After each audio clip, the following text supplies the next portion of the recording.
Yeah, I'm from Sydney, originally. Born in Calgary. Oh. I'm a liar. Born in Calgary, my parents went out there for the boom.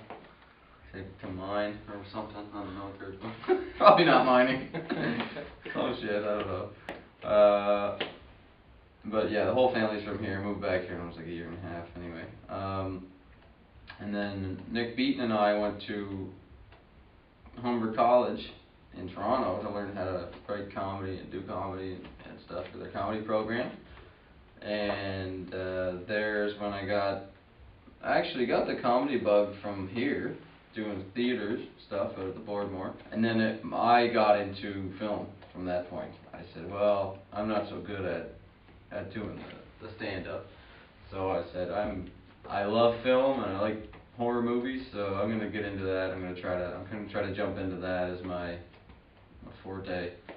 And then that's kind of, now we're here 5 years later in the children's room at the Empire Theaters. So I started reading books on guerrilla filmmaking. I read this book called From Real to Deal by Doug Simmons, and it's all about making movies on a low budget. And in the book he says, if you want to make your first guerrilla film, you're going to have to probably stick to a formula that is something like take a bunch of teenagers to a cabin in the woods and chop them up. And I said, I like that. I think I'll do that. Then I started writing the Legend of the Psychotic Forest Ranger. Yeah, was that the first screenplay that you wrote, or do you have tons at home that you've been writing since you were younger? Or? No, I wrote one before that called Cape Breton the movie.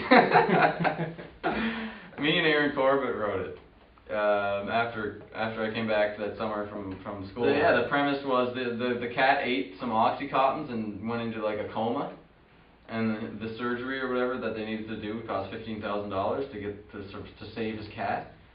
So they were trying to find a way to make some money, and then it was just like coincidentally the town was running a tourism video contest where the prize was like $15,000 for the best tourism video. The CBRN was running it, and we wrote this hilarious movie about Cape Breton and kind of like the funny stuff about Cape Breton, but with also in mind that it's for other people to enjoy, not just Cape Bretoners.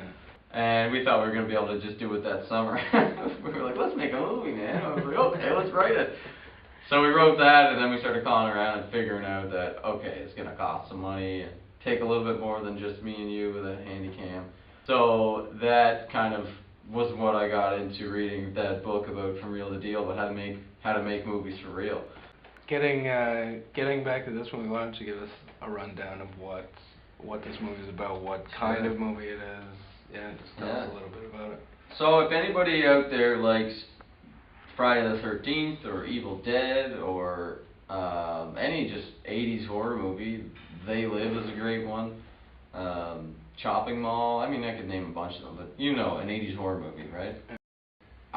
We grew up watching those movies and I was inspired by that, so I made The Legend of the Psychotic Forest Ranger, which is a group of kids go on a fishing trip for the weekend, and they just want to drink and party and have fun, and then, they take a turn down an abandoned road by mistake, and there's also a psychotic killer that wants to kill them, and you'll have to come and see if anybody lives.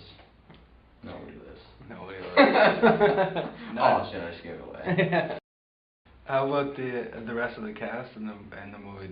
It's all people from Cape Breton? Yeah, it's all Cape Breton. So Jackie and I came down. Jackie's living in Montreal. She graduated from Mel Copenhagen or something like that. I can't even pronounce it. It's Concordia School of Cinema in Montreal. It's like a really good film school. She graduated and she had just won like at Toronto International Film Festival for the short that she made. It's called For Wendy. It's a dramatic short about like her experiences in Australia. We said, let's make a feature film, right? And so yeah, we came home. I think it was 2 weeks before we were supposed to start shooting. And we thought, okay, pre-production on the film. Everybody's going to be excited. They'll give us their, nobody's going to say no to shooting a movie in their house for 3 weeks. Everybody's going to want that. We thought that 3 weeks was going to be enough.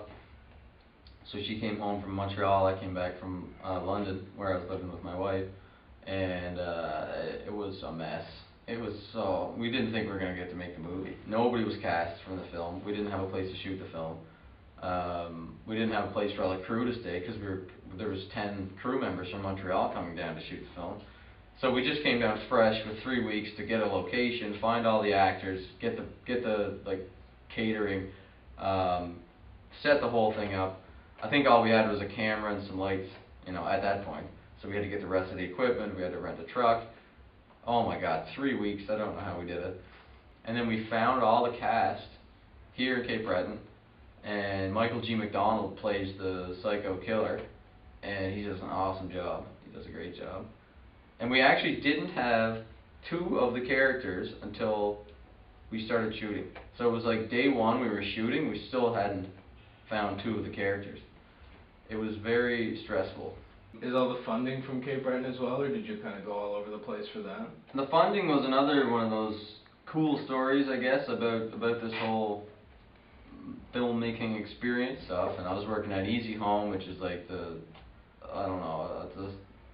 how would you Easy Home is like they prey on people who are on welfare and stuff by selling them the dream of a big screen TV, and you have to pay with your soul and like your children's food stamp money and stuff like that. It's like such a dirty place, and I knew there was no chance that this dream was going to happen at, you know, working at this place that kind of stomps on dreams. So I got to try to find a way to make money online, on the internet, to make this movie. It took me like 3 years, but I got caught up in all these like scams and stuff online, and I got emails saying I won money from some guy from Egypt, and I fell for that and sent him like $500, and I was kind of stupid back then, but I went through a lot of what not to do, and learned a lot about how to not make money online.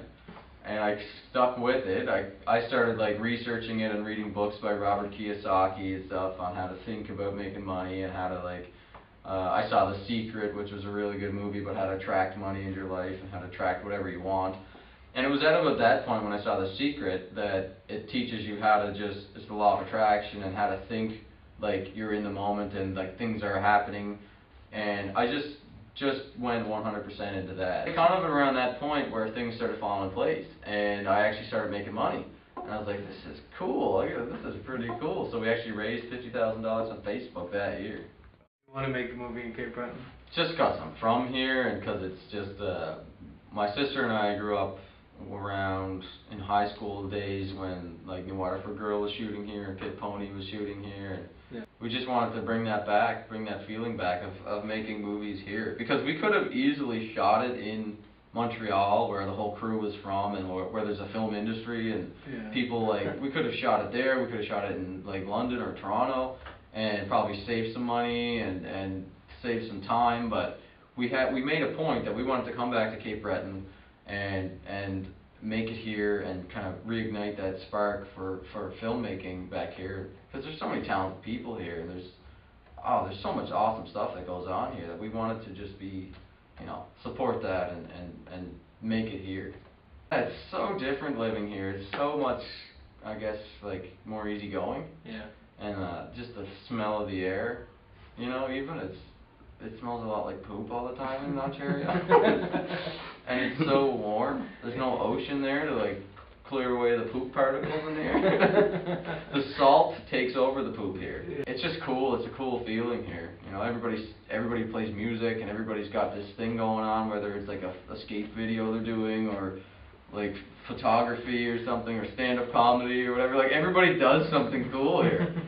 You know, and it might not be like everybody's making a killing doing it, but everybody's doing kind of things that they like, right? It's more about like doing what you love to do. And that's what I relate with. So who made the poster for your movie? The poster for the film is amazing. Here it is. You can edit that in there, right? Right over my face. Anyway, yeah, the poster is amazing. I mean, the guy that did it was Tom Hodge, the Dude Designs, and he's the guy that did the Hobo with a Shotgun poster. And then, so the trailer was out, and it had like 5,000 views on it. And then as soon as that poster got released, it was on bloodydisgusting.com. As soon as the poster got released, like we have like 10,000 views now. So our views doubled in 1 month because of that poster. Because it's so cool. it shows exactly what the movie is in just one amazing image. So we're lucky to have him working on it for us. Yeah, whenever like a horror movie fan site asks me or something, I'm like, oh yeah, we made this movie. It's like from the same area where the guys from Hobo with a Shotgun made it. It's in Nova Scotia, and it's the same guy that made their poster and stuff. So we like to. I just love what they do, Rob and Jason. So I'm kind of like trying to, I guess, take a little bit of see how they did it, and now we can do it. Yeah. With a lot less money. What's next right now is just I hope you guys come out, whoever's watching this, come out to see the movie. It's it's a locally made movie. Doesn't happen too often. August 17th, August 20th, it's Wednesday and Saturday midnight screenings. Come on out, hang out with the cast and crew, and then we're going to try to just take it to film festivals. We've got a submission into Atlantic Film Festival, so we're crossing our fingers there. And we're just going to take the movie to different cities and rent theaters ourselves. If we don't get into the festivals, we're just going to rent the theaters ourselves and try to get a following, because this is kind of a cool movie. Kind of a cool movie.